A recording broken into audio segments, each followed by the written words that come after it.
Well,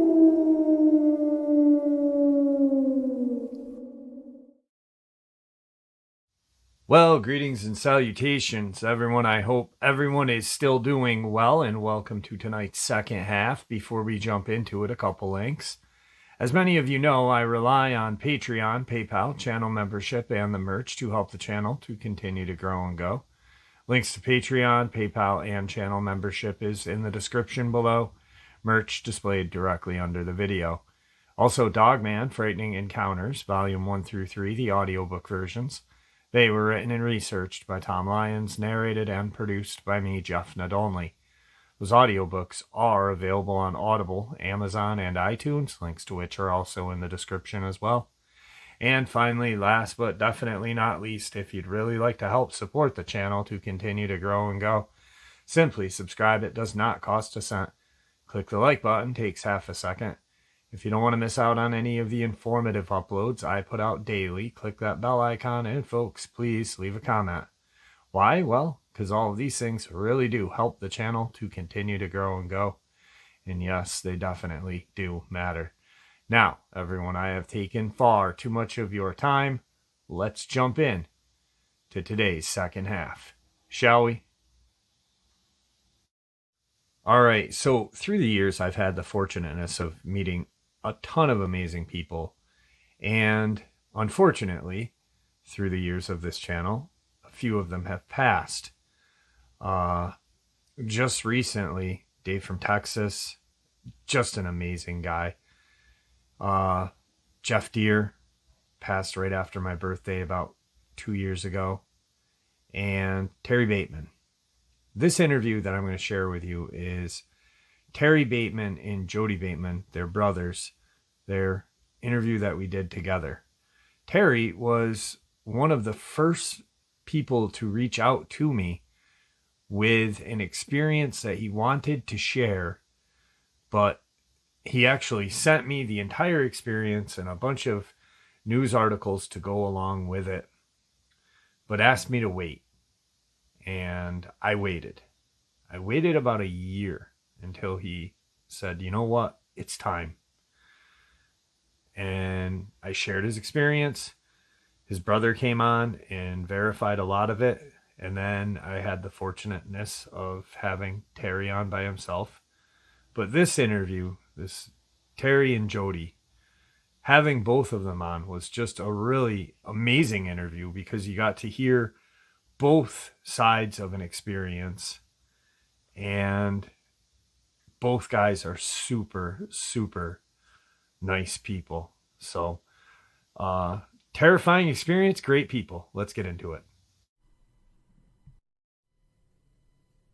All right, everyone. Today I have a really good surprise. I've got Terry and Jody both on the phone. How are you guys doing? Very good. Doing great. Thank you. How are you? Very good. Very good. Thank you for getting back in touch with me. I appreciate it. So I guess you got something that happened just recently? Yeah, yesterday. On this place called Webb Creek. Okay. It goes into Tennessee. You can get into Tennessee that way, even down to Tellico Plains down in there. You can go all the way down in there. There was a guy, his wife, and his three daughters, three children.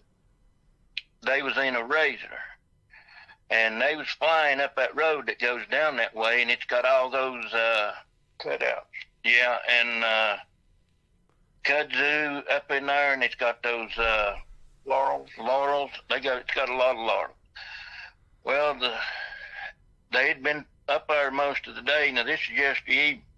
Before he told me about this, he had come up, and if I'd have pulled out, he was so disoriented, I guess, and kind of in shock. He started to turn off, and then he just shot into Ingles, our grocery store here. And if I'd have pulled out, he'd have hit me. Okay. Well, he was on the phone, and I heard what he was saying, so I asked him. I said, what happened? He said they was on their Razor up there, going up through there, and they was, them things fly. Yeah. And he said that they was having fun and hitting mud holes and everything. And when his daughters, they had, you know, when you cry and you got mud on your face, you got tear streaks. Yep. Every one of them had those tear streaks down their face. And he said that they started screaming that something was running beside of them. And it was black and on all fours. And it was going as fast as they were, just weaving in and out of trees and those laurels and everything. And he slowed down, and he said he always took his weapons with him, his guns. Mm-hmm. And when he slowed down, it stopped and stood out and walked out on him. When he described it as all black, long hair, and looked like it had claws on its hand, looked like it had hands instead of claws, instead of paws. And on two legs. And it walked out, it stood up off four legs on the two legs. Wow. And it walked out and showed itself, its whole self to them. And it had a black German Shepherd wolf head on it. Or you know what I'm saying. Yeah. It looked like a wolf. Okay. And as he was standing there, he said, I don't know what that was. And I said, I'll tell you what it was. It was a Dogman. He said he was going back up there today, and I said, you better not go alone. You better take some big guns with you, and you better have 4 or 5 people. Yeah. But the best thing is not even go. Yeah.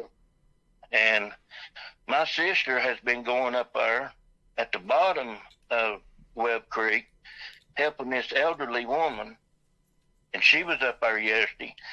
And this one elderly woman said at night between 12 o'clock and 2:30 a.m., she hears knocking like somebody beating on wood, like a door or something. Okay. And she said it's been going on every night. And she said she walked out one night and shot up in the air, and it stopped, but then the next night it was there. She didn't see no lights, no nothing. Huh. Now, when did he say, the guy that was on the Razor, it didn't chase him when they got off the mountain? It just left right then and there, or? He said when he pulled his guns up, it turned and run back in the woods on 2 legs. Wow. Okay. So I guess it figured he was going to shoot at it or what. Yeah, makes sense. Now, just out of curiosity, what did you hear him say when he was on the phone that caught your attention? He said that he didn't know what it was, but it stood up and it scared the girls so bad that they was screaming, "Let's go, Daddy, let's go." Wow. And when he looked over, he saw it. And when he got, he got off the phone and everything, and I didn't know the guy. I just walked up and started talking to him after that. Yeah. What was his response when you said that was a Dogman? Like, what did his face kind of look like? Shocked. He acted like he was in shock. His face was white as a sheet. Right. And it wasn't. And he just never said nothing else. He just turned and walked back to his truck. And I don't know what he was doing, but it's just like he didn't want to talk to me no more.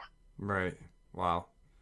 Well, did Victor ever say that the werewolves and the Dogmen, they excuse my way I put it, they get their jollies off of scaring people? Yeah. They, for some reason, they do. Yep. But those little girls was in the truck, scared to death. They wouldn't get out. Jeez, Even at Well, this makes, there's been, where Webb Creek is, there's, what's that road up there? Crossover from the BP station, you go straight across up there. Beaver Creek. Beaver Creek. They're probably maybe a quarter of a mile apart from each other. Okay. Now, that one time, they was seeing a Black Hawk helicopter come into there 2 or 3 times, and the people that lived up in there said that they've heard automatic weapons and stuff being fired back up in them areas. And when I told you about that one being in the middle of eating that turkey, yeah, that's just right right down below it where they saw it. Yep.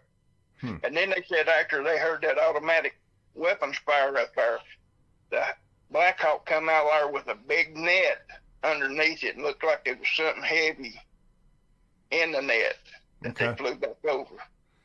Now, Webb Creek, can you kind of explain the area? What is it? Is it like trails, a mountain? What? Well, Webb Creek, it's got a creek, they call it, and it's good fishing, good native fishing. Okay. And there's laurels everywhere. And there's a road that you can drive up in just a normal car. That the road's good. People live. There was a doctor lived up in there in the 80s. I don't know if he still does or not, but there's a horseshoe curve, and that's where it starts getting rough. You have to have a four-wheel drive to get back up in there. And I reckon that's where they started from. That's where everybody starts from when they ride up in there off of four-wheelers and razors and all that. Okay. And so it's pretty forested. Oh, it's completely forested. Even the limbs lean down on the road. They hit your truck or car, anything go up in there. And there's a couple turnouts where you can turn around and stuff. And but there's a creek right beside the road. If you was to go off, you'd flip in the creek. And doesn't Webb Creek go into Robbinsville too? Yeah, it goes into Robbinsville, and there's another way that goes into Tellico Plains. You know where that person that got killed? Which person? You remember we was talking about Tellico Plains? Yes, the girl. Yeah, it goes straight into it. Oh, that's okay. And let's see, it goes into the Indian land over in there in Robbinsville. What's that place called? Gosh, ask me. Was it a reservation or something? Yeah, it's kind of like, it's not like Cherokee. It's Santeetly, and that's the lake over there. Plus, they got a Indian community, a big Indian community on this place over there. And let's see, kind of like almost where the FBI agent was killed. Yeah, exactly. Yeah. Okay. It all connects. Yeah. Because the second you said the Santeetly or whatever, I was like, wait a second, that's where the FBI agent was killed out there. Yep. Yeah. And then that road where my grandson and them saw what they saw, that forestry road also runs alongside of Webb Creek going into Robbinsville. Okay. Yeah. See, it's all of it connects, and and also the government has put a facility or took over a place called American Thread, and out beside it out there in the parking lot, you can see all the black SUVs and stuff that they've got out there. That there's a big white, it looks like it's plastic around it. Okay. But it's real tall. Looks like it's got layers on it and stuff. But it's got a fence around it and everything. So I don't know exactly what they do there. And of course, yeah, like you said, nobody knows what the government is doing. Yep. But hopefully they're protecting us. Yeah. Wow, that's insane. Wow, I cannot believe that. That's all connected, that area, and now. Yeah, it's not far to get into Tennessee, and my son down in the Unexplained territory, he bought a house down there, and it's nothing but woods, and right behind him there's a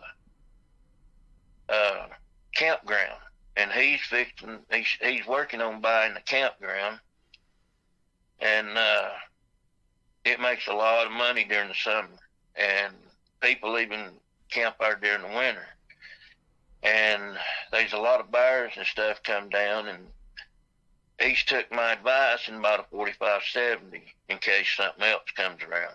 Okay. Prime Dogman, Bigfoot country. That's where a lot of people see stuff. They take down in there, they take care of their own business. Usually if a law gets called down there, it's to a body. Right, right. That's where you kind of just do your own law and Right. yeah. Yeah. Yeah. So now, Terry, you had said something to me about going out into some woods, you and Jody. Yeah, I told you that I was going to try to locate the person or someone that. Okay. Really quick, if you don't mind, can you refresh? Not my memory, but this is just so people know what we're talking about. Well, I really don't want to talk Okay, about that, about the lake area, what we were talking Yeah. about. Okay. About the Okay. house where Dogman were. and Yep. stuff. Yeah. Yep. Okay. Yeah, what it is, we're going to take a camera and we're going to go up there and we're going to film from the time we go in Mm-hmm. until the time we get to the house, if we can get to the house. I'm not sure whether they've got it fenced off or what, but if we can get to the house and talk to the people, whatever we filming and stuff, we'll be sending it to you for exclusive. I appreciate that. When you drive down, take pictures or kind of maybe get a film of that whole drive through and the forested area. Like I was telling you with that that female deputy from North Carolina when she would take pictures of the invasive plant there that grows Kudzu, yeah. She was telling me how there's tunnels throughout the Kudzu and that she had spotted. So she had gotten a couple pics of Dogman through that. That picture that you sent me, that very first one, Yeah. now that was a wicked looking creature there, buddy. Yeah, Yeah. I had just recorded a video of some pictures and I was going to share that on that video and see what other people thought of it. I've only shared it with a couple of people and, you guys are the two that recently, I've had one person that kind of balked that picture and I was like, I don't know how you can balk that picture. That's a Dogman. It is. And I respected your wishes. I've not showed it to no one other than my brother. Well, I appreciate that. You can I might air it today. So after that you can share it with some people. I'm still recording. Couple questions. There was something, if you don't mind, there was something that you wanted to clarify, Jody, about something about Terry. That one was it was 99 when that happened. Yeah. Okay. 99 instead of 2009 because our dad passed away in 2010 and we was down there getting out rock. Okay. Yeah. Okay. All right. Well, that's an easy tendency to go blank sometimes. That's an easy slip up, you know what I mean? Especially years and stuff like that. So has there been, besides that woman that your sister takes care of out that way on Webb Creek, has there been other sightings of anything that you guys can recall out there, even in the past?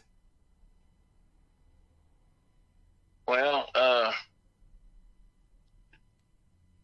down there where Grace, down there where my daughter's mom's mom, her grandmother. Okay.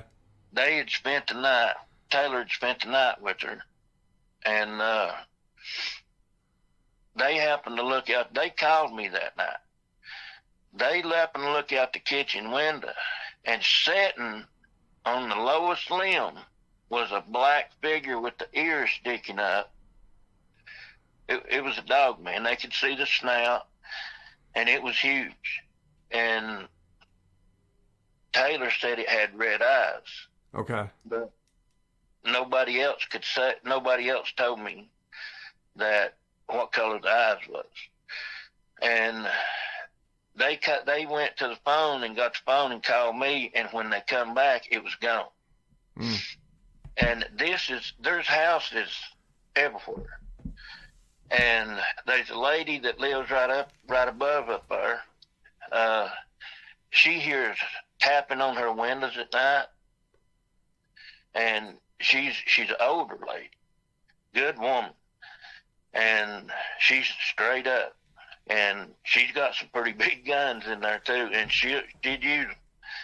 And she's went outside at night looking for whatever's tapping on her window. Okay. And I told her, you don't need to do that. Yeah, definitely. Just stay inside.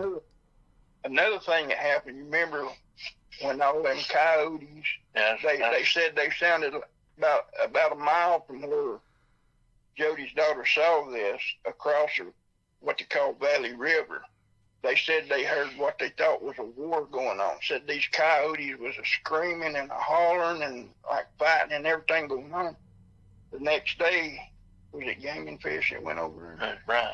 Okay, it's her uncle, Taylor's uncle. Had went over there and coyotes was wiped out. They was unknown. Ripped apart. Yeah, ripped apart and were dead over there. Wow.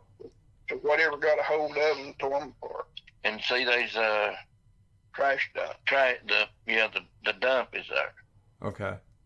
So they'd be in there eating. Yeah. They're, not only are they apex predators, but I believe they are, an animal of opportunity, with like roadkill and dumps as well, like any kind of predator. Bears do the same.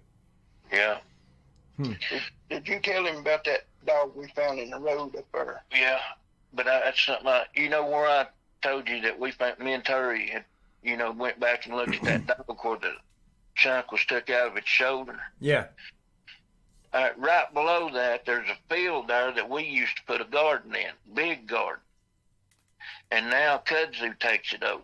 In that Kudzu, it grows up big. Mm-hmm. There's two big circles where something has crawled under that Kudzu and has slept, and I guess they've urinated and it's burnt it, and it's all brown. Okay. We can take a picture of that too. And that's just right below my house.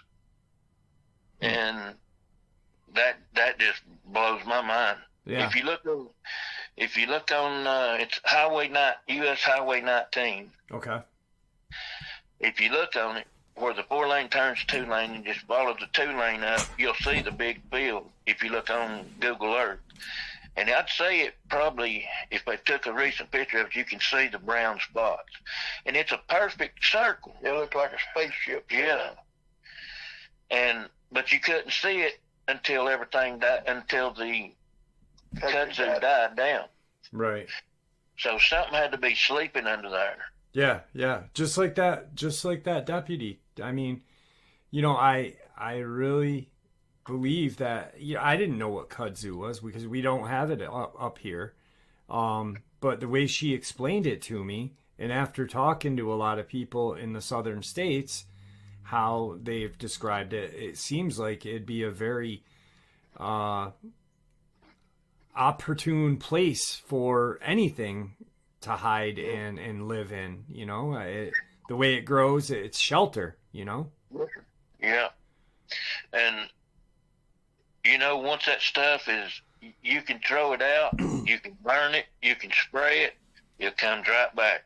Yeah. You can even eat that stuff. It's eatable. Yeah. I heard that it's edible and there's some sort of medicinal aspect to it. I guess it's got some healing properties to it. Yeah. If you ever get a chance to talk to that lady again, ask her what medicinal properties kudzu has. She believes that this is what her belief is. We had talked, and I don't believe that Dogman or Werewolf or Bigfoot have any kind of super healing powers. What she believes is the kudzu has some sort of property that it helps, the ability to heal faster, not like Wolverine fast, but helps with the process, speeds it up a little bit. a lot of like, you know, it's an Asian plant, like you guys and like me and Terry were discussing, you know, and the Chinese used it medicinally as in teas and stuff like that. So, you know, it was a very interesting theory she had, and it makes a lot of sense too, because, you know, if it can live there and have, you know, some sort of medicine right there, why not? Yeah, true. We're gonna dig up some of that kudzu by the roots and stuff, and we're gonna box it up and send it to. Yeah, I'm gonna plant some in my parents' yard. Yeah. I'm just kidding, but yeah. You know, the one real good thing about kudzu is it stops erosion, yeah, yeah, and that's why they brought it in here. Yeah, down in Tennessee, right across the North Carolina line from us, is a town called Copper Hill. They had a copper plant down there for years, and it had eroded all the plant life down there. And they started planting pine trees, but that helped some. But when they brought the kudzu in and put it there, that really helped stop the erosion. But of course, you got it going everywhere now. Yeah, everywhere. yeah. It's unreal. So they've tried to eradicate in a lot of places. That, like I said, they've burned it, they've sprayed it with different stuff. They've got in our track hose pulling it up. yeah, I guess it's illegal to plant now. Like, it's illegal to just plant it because it's so evasive and it just takes over very quickly, and the roots are so deep. Right. Yeah. Yeah, it's pretty crazy. And it's so full of seed that when they hit them, they just fall right off and start growing again. Or blow. It's unreal. And they get on the trees. And I know just where that dog was laying in the road, just like Terry said, he felt like something was right there at the creek. And that's why we took off. It was full of kudzu, and it goes up on the trees 50 foot high, if not higher. Wow. And probably smart that you got out of there at that time then. Yeah. You know, I started to get out of the truck to go over and look at the dog, but all of a sudden there was just a sense come over me so strong that says, you better not get out of this truck. Something is right there. And many years ago, I made up my mind that when the good Lord puts something on my heart, I'm going to listen. You know, when we go to Georgia down there, you know, I've been on Helen Mountain. Now, we saw on Helen Mountain in Georgia, we saw a silver or gray, and I think it was a Dogman, because this thing, from the neck to the rump, not the tail or the head, had to be at least 6 or 7 feet. Yeah.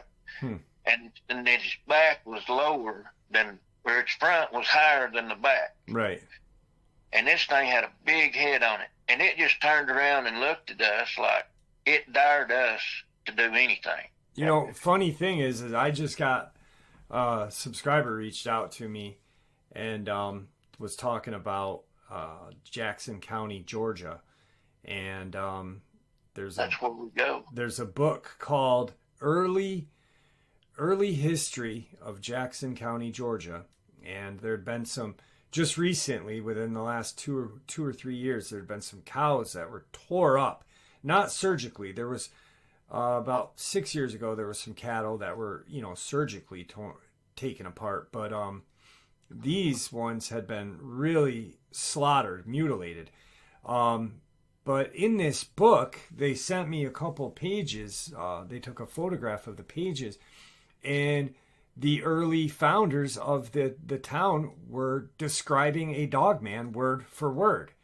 And the book is still available to get. You can buy the book online.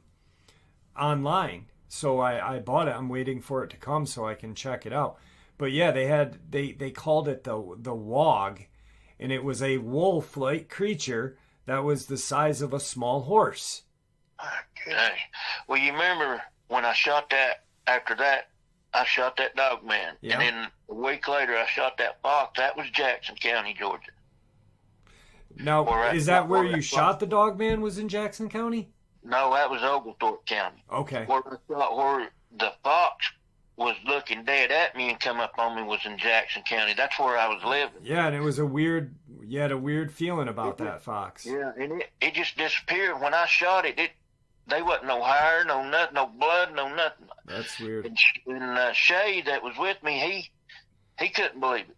We looked at down in the creek, under the bank, everywhere, even up in the tree. There was nothing.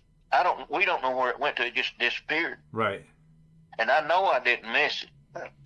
Tell him about that man's cattle that had the heads ripped off them bulls over here in Young Harris. Yeah.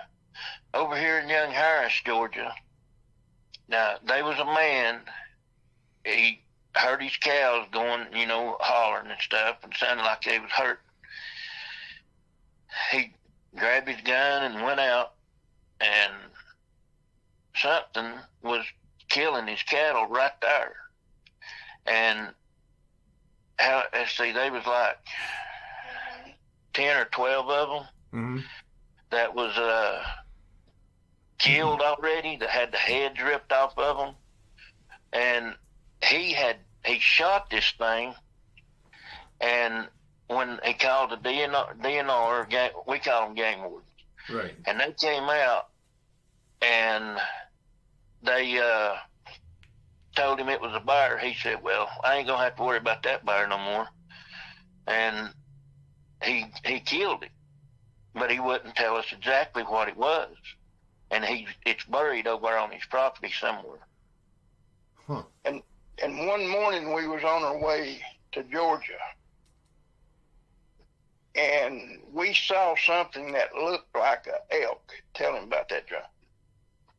We was almost into Hayesville, North Carolina, a place we was just past Carter Cove Road. Something runs so fast from right side of the road to the left, and it was a blur, and then it's like it slowed down, and this road had just been built. Big gravel put on it, Okay. what they call crush run and stuff. And we saw the rump of it, and this thing was as big as a buffalo. Wow. It was no elk, but it was brown. I mean, just... And when it turned to look at us. And it had a rack on it. But the face didn't look like an elk. No, it looked like a bone, like a bony face. Okay. Sure did, yeah. So I can't honestly say what that was. Yeah. I'm not even going to speculate on it because I know it scared the floor out of it. Yeah, I mean, we've talked about that, and you're the first person we've told about it. And when we got up there to where the road was built, Yeah, it's a clear area. Just some woods on each side of the road for maybe 25 yards. and in a field. Yeah, there was nothing there. We didn't see nothing. And it was huge. Yeah.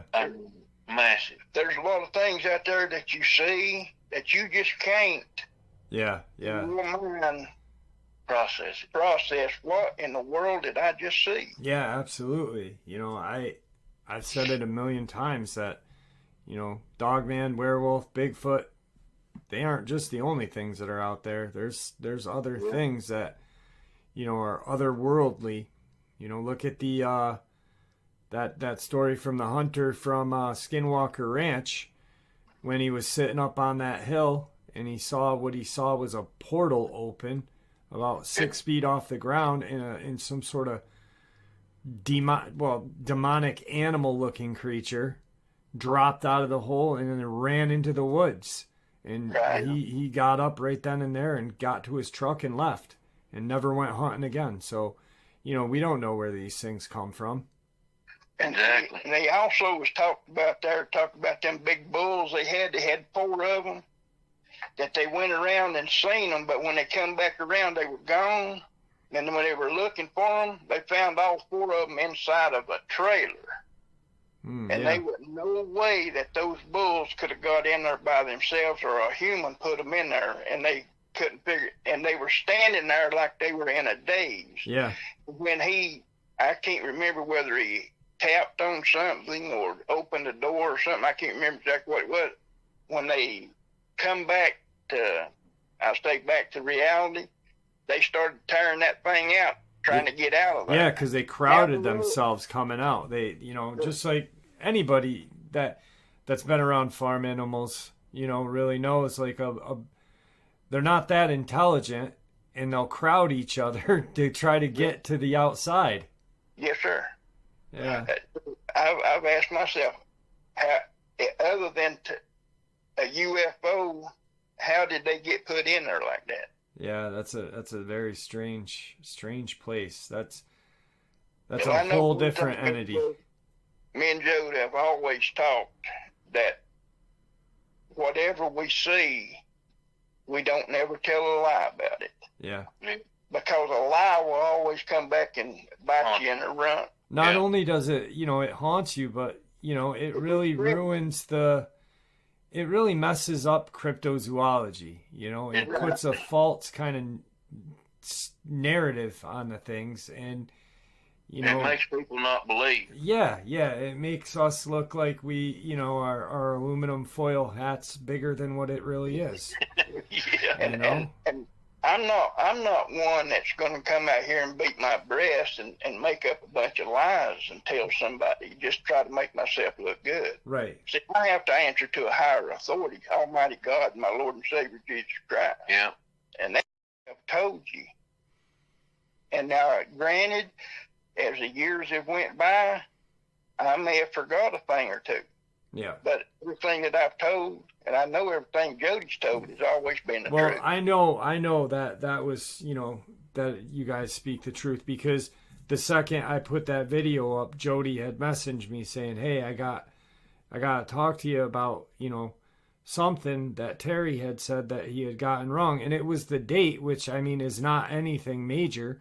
But like you said, Jody, that people read into that because they're always trying to debunk, which I think is a good thing too, because, that way what the truth is and what is false. Well, that's one of the reasons why I think you've got the best program on YouTube, is because of the truthfulness that you put in every video you make. And everything that we find or hear or see or get, it's yours. I'm not going to go. I appreciate that. And because, I know the truth's going to be told. Yep. Yeah. Real quick, I'm recording on a different platform because like I said, this is a surprise call. I didn't even know I was going to be recording. So I'm going to I want to ask you one more question. We'll end this interview, but I want to talk to you guys for a few minutes more. But when you saw the dad come in and his kids, it's the kids, the dad and the wife, in the how were they still crying? How were they acting? Their eyes, the kids wouldn't even get out of the truck. Mm-hmm. And, you could tell that they were scared. And when they looked, I could see how the tear-stained face, how when their face is dirty, how the tears, make clear marks down where clean marks down. Yeah. And one of them, see, when he almost hit me, and if I'd have pulled out, he would have hit me. And that's what made me notice him. And then, like I said, I seen one girl, so I said, "Dang, she's been crying." And, well, when I got parked and I started walking up there, he was standing there talking to somebody on the phone. And he was saying he didn't know what it was, but it come out of the woods. It was running beside of him. I think that's what he said. Yeah. See, there was one other thing that he said. He said that he was going back up there tomorrow, which is today, and he said the tree that he seen it standing by, he was going to measure it. That's what he said. I remember him saying that. And that's when I went over and started talking to him. He told that on the phone to whoever it was. Must have been one of his buddies. And yeah, that's just crazy. I can't believe he'd even think about going back out there after seeing that. It's just that's not thinking right. I know it. And I like I said, I told him what I thought it was, Mm-hmm. and I told him they're vicious. Yep. You shoot one and you wound it, it's gonna follow you home. It'll find you. Yeah. On top of, you might not even make it out. There's always, if there's one, there's always another watching. Yeah. You know. So, all right, guys. Don't hang up. But I want to thank you both for giving me the opportunity to talk with both of you on this upload. Anytime, brother. Anytime. I really appreciate it. Terry, have yourself a good evening, and Jody, you as well. Anytime, brother. Let you know that your father is in our prayers. Thank you very much. He's doing a lot better. Praise God. And everybody out there, don't forget your guns, because, you know, the video that you put up today ought to tell everybody something. Yeah. Amen. All right, guys. I'll talk to you soon. All right, Yes, you sir. too. Don't God hang bless up yet, though, okay? you. Okay. All right, folks, there you have it. Just an amazing interview. 2 amazing subscribers. I really do miss Terry. Terry is a super nice guy. Jody is still with us. Jody, his experiences are absolutely troubling. His one experience still to this day has stuck with me when it was playoffs. Baseball playoffs. I don't remember the exact year, but he had gone out camping, brought his little pocket radio with him. I think it was 94. And ended up having to shoot a Dogman at pretty close range. Killed it. And then the government came in when he left. He had left. Government comes in and burns the area to cleanse it, to hide the Dogman's death and whatever. It was just unbelievably amazing. God, I really do miss Terry, though. Anyway, I hope you guys enjoyed this as much as I enjoyed sharing it with you. I'd like to thank you all for supporting the channel. It is, after all, your support that keeps this channel growing and going, and what gives us all a place and a chance to share our experiences and theories judgment-free. Everyone's treated with the respect we all deserve, and that is all because of you, so thank you. Everyone, please stay safe, happy, healthy, and ever vigilant, keeping an eye on our children, pets, family, and friends. These creatures are real. They are out there and dangerous. Share this information with those you love and care about, and it may just help save their lives someday. Until next time, never stop asking questions, never stop searching for the truth, and God bless.